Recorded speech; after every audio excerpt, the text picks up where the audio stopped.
Hello, good evening, and welcome to the Functional Solutions discussion.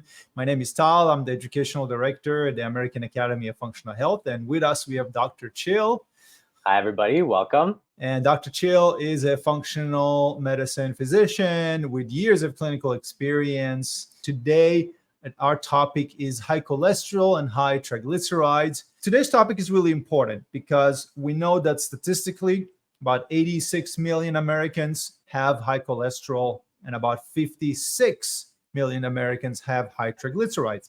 Also, we know that patients with hyperlipidemia is associated with twice as much likelihood of developing cardiovascular diseases than those who do not have high cholesterol. So let's go into conventional treatments. As we all know, according to the American Heart Association guidelines, statin medication are the first line of pharmacotherapy that is recommended for dyslipidemia. However, there are two major problems that we're seeing or challenges that we're seeing with those medications. One is the side effects. When we look at statins, we know that the common side effects are headaches, dizziness, nausea, feeling tired or weak, digestive issues, muscle pain, and sleep problems.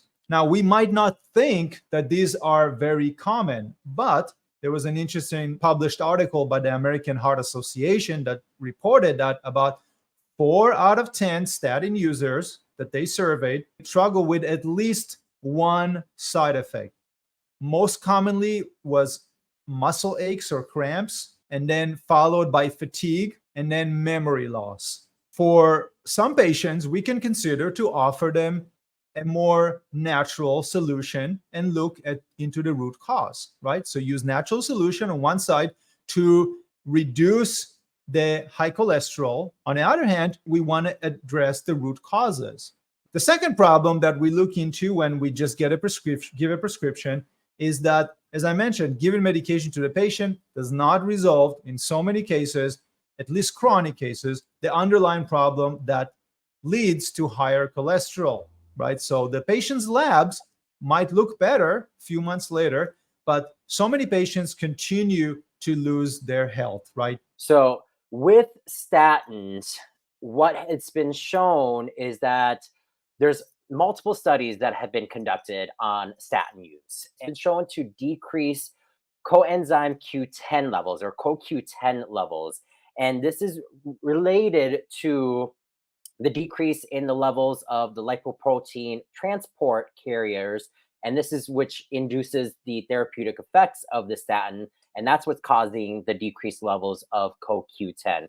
What the studies were revealing is that exposure to atorvastatin, 80 milligrams, which is a typical dose for about 14 to 30 days, it caused a significant reduction of CoQ10 levels of 34 subjects, both at day 14 and at day 30. And you could read a little bit more about this if you want to. The publication is called CoQ10 and Statin-Induced Mitochondrial Dysfunction. And this was by the Oshner Journal. And this was done in 2010. Why is this important, right? So why is this depletion in CoQ10 causing some of the symptoms, such as the muscle pain or the muscle spasms that Dr. Cohen was talking about? So in this image here, we can see in the middle the mitochondrial inner membrane. This is where CoQ10 is. You can see the 1, 2, 3, 4, and 5. You could see that the CoQ10 is within there and it's needed within that membrane. So it plays a really important role in mitochondria function. And mitochondria is in all of our cells. You can see the mitochondrial complexes 1 through 4, and they have specialized protein complexes here. They transfer all of the electrons in the mitochondrial utilization of oxygen. What's important about this is it's a crucial cofactor, CoQ10, because it lies in the intersection of the electron transfers from both the citric acid cycle and the reaction of NADH and reduced NAD+.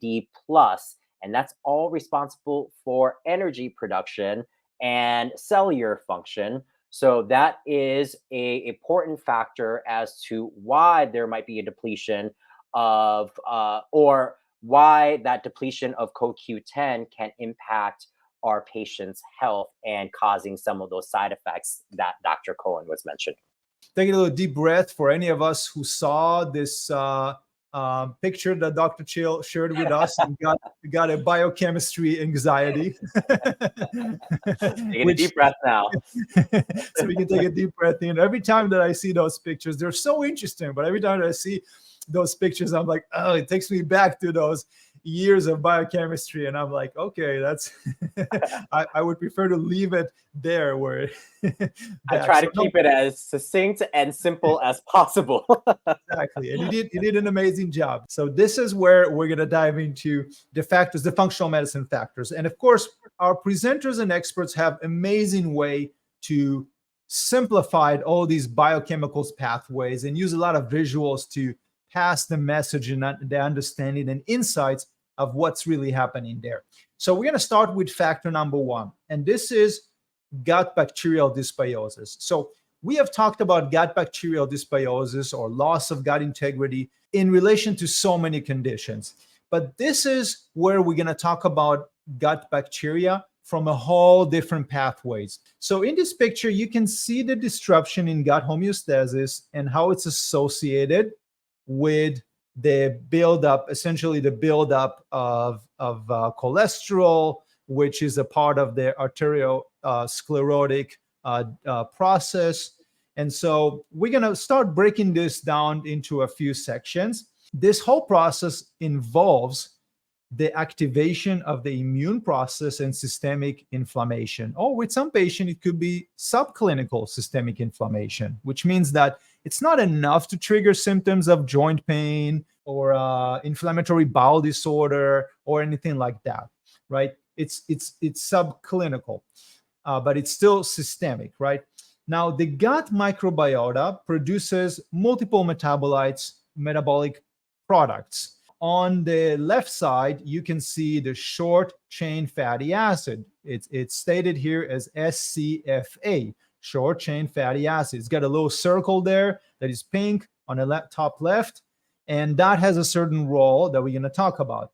So when we have this production of short chain fatty acid, of course, such as butyrate, which is what they highlighted here on the bottom right side as part of the short chain fatty acid, we know that butyrate leads to a decrease in inflammation and decrease in the risk of developing arteriogenesis. And so that's one mechanism, right? We got the healthy bacteria that are helping us to produce short chain fatty acid, mostly butyrate, in relation to this particular dyslipidemia and arteriosclerosis. And it reduced the inflammation. And when you reduce the inflammation, of course, we have to remember that inflammation, it plays a major role in the development of arteriosclerosis.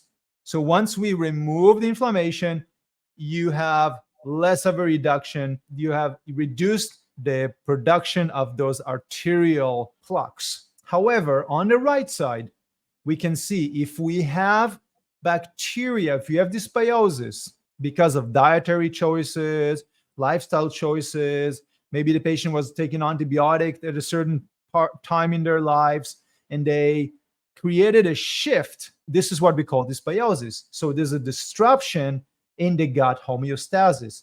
And there are certain bacteria species that are not beneficial that leads to the production of the bacterial metabolite TMA. And TMA, which is used for the production of pro-arterogenic metabolites, that is called trimethylamine N oxide. And that's referred to here as TMAO.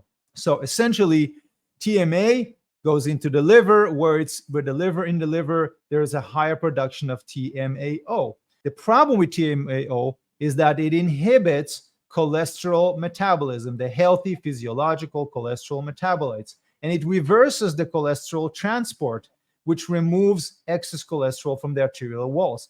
So essentially, if you have a patient that has a dysbiosis and higher production of TMAO levels, you inhibit, essentially, they have an inhibition of the healthy cholesterol metabolism, which could lead to increase of blood cholesterol levels, which can promote with inflammation, foam cell formation, and arteriosclerosis. Remember, inflammation plays a significant role in the buildup of arteriosclerosis, which involves the migration of macrophages and other inflammatory cells and the buildup of foam cells, and of course, the cholesterol, right? The LDLs. So this is one major mechanism in which the wrong type of gut bacteria produces this metabolite. The TMA goes into the liver where it is converted into trimethylamine N oxide, TMAO. And then essentially what happens is in the liver, that inhibits the healthy metabolism of cholesterol. So other problems that TMAO causes is decrease of bile acid pole size and inhibit bile acid synthesis, which also impacts cholesterol metabolism via alternating the intestinal cholesterol transport. So remember, our cholesterol is being dumped back into the gut and into the bowels, and it is also supposed to be released in our bowel movement. There are specifically reverse cholesterol transports that are also impacted, as we mentioned, by the elevated levels of TMAO. And it's also associated with enhanced macrophage cholesterol accumulation, which is, as we mentioned, as part of the migration into the layers of the blood vessels during the development of arteriosclerosis. Losing healthy or beneficial bacteria could lead to increase of inflammation. It could also lead to the overgrowth of those harmful bacteria that could increase TMAO. But there are also specific foods that could increase the levels of these metabolites.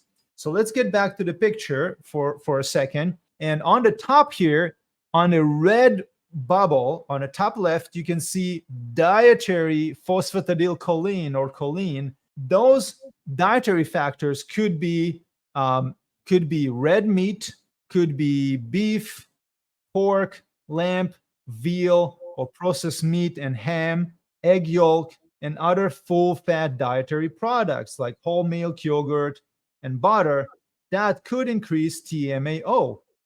While fish, seafood, vegetables, and whole grain foods reduces it. And we've looked at 3 different published articles that tells us specifically which of those foods. The major one would be red meat. Essentially, we're not saying that patients should not eat eggs or should not eat butter or should not eat red meat. What we are saying is that one, diet should be diverse. Patients should diverse their diet and replace red meat with fish and seafood occasionally. Make sure that there are vegetables and whole grain foods. That is important. So now you already know the 2 or 3 pathways through the gut and through nutrition that can inhibit proper cholesterol metabolism.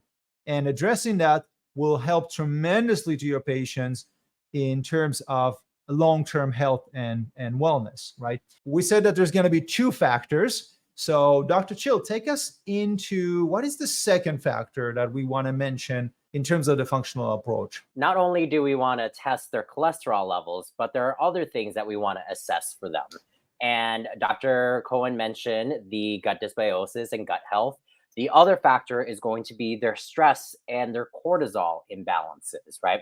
So a study was conducted in 2013. It looked at over 91,000 people, and it found that there was a positive correlation between those who experienced chronic stress and then unhealthy cholesterol levels. So if you're chronically stressed, you are more likely to have imbalanced lipid levels.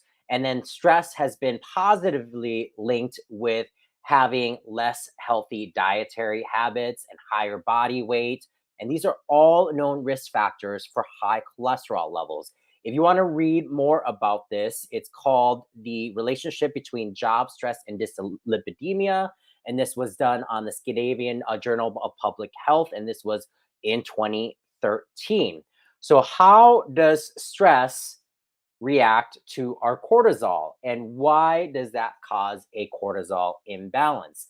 So cortisol is the body's stress response. It's the stress hormone, right? This is may be to blame because that it's been shown to increase abdominal obesity, increases the appetite, and it perpetuates a pro-inflammatory response along with increasing a or triggering a cascade of a pro-inflammatory immune response in our body. So people who have long-term stress, they have consistently high levels of cholesterol due to these cortisol responses that are occurring with them. And high cortisol levels can increase obesity around the stomach, which can cause more fat deposits. It can affect fat in other parts of our body as well.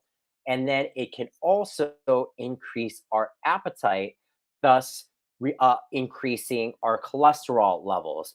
Remember, when glucose increases in the bloodstream and the liver has reached its maximum capacity for storing glycogen, this can increase the glucose, which is converted into triglycerides. And that's how cortisol can influence our glucose in our bloodstream. But now you understand that we need to assess other factors that are involved with high cholesterol in our patients, from our gut health to their stress response. That's why it's important to ask in their intake what their stress levels are, and then looking at their cortisol assessment for them when you have patients that have high cholesterol or hyperlipidemia.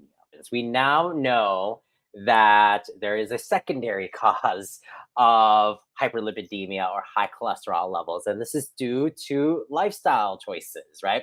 So, what we want to provide for our patients are some simple things that they can do. Tip number one is to replace red meat with fish or seafood and legumes at least twice per week. Tip number two is increasing the daily servings of fruits and vegetables from 2 servings a day to 5 servings a day. So, just telling them to have 5 servings of fruits and vegetables. This can lower their risk of death from heart disease by about 12% by just doing that. The other thing, or tip number 3, is to replace saturated fats with unsaturated fats. And these can be found in olives, avocados, fish, walnuts, and flax seeds. And this has been shown to reduce plaque formation, improve triglycerides, and HDL cholesterol levels. Tip number 4, they can just eat 10 grams of soluble fiber, and this can lower their total cholesterol and LDL by 5 to 11 points. And the foods that have this fiber include whole grains, seeds, avocados, beans, fruits, and vegetables. You are noticing a theme here: a lot of fruits, a lot of vegetables, avocados, seeds, and beans. Those are the ones that you really want to incorporate into their diet. The step 5 is going to be limiting their trans fat and simple sugars, such as if they're adding in sugar to their food, right? Excess sugar can be converted into triglycerides in the liver, as we mentioned earlier. And then the American Heart Association also recommends omega 3s, which we previously mentioned, for lowering triglyceride levels at typical dosages between 1 to 3 grams per day. And then for exercise, trying to keep it as simple as possible, I just recommend 150 minutes of moderate intensity, right? They're breathing a little bit hard, or 75 minutes of intense, vigorous aerobic exercise where they're breathing harder per week. If they're doing that multiple times per week, this is going to have greater benefits for them. But the typical numbers are 150 minutes of moderate intensity or 75 minutes of harder intensity where they're breathing harder of aerobic activity per week. And thank you all for being here. And I hope you have a wonderful evening and take care of yourself. And we'll see you in the next class.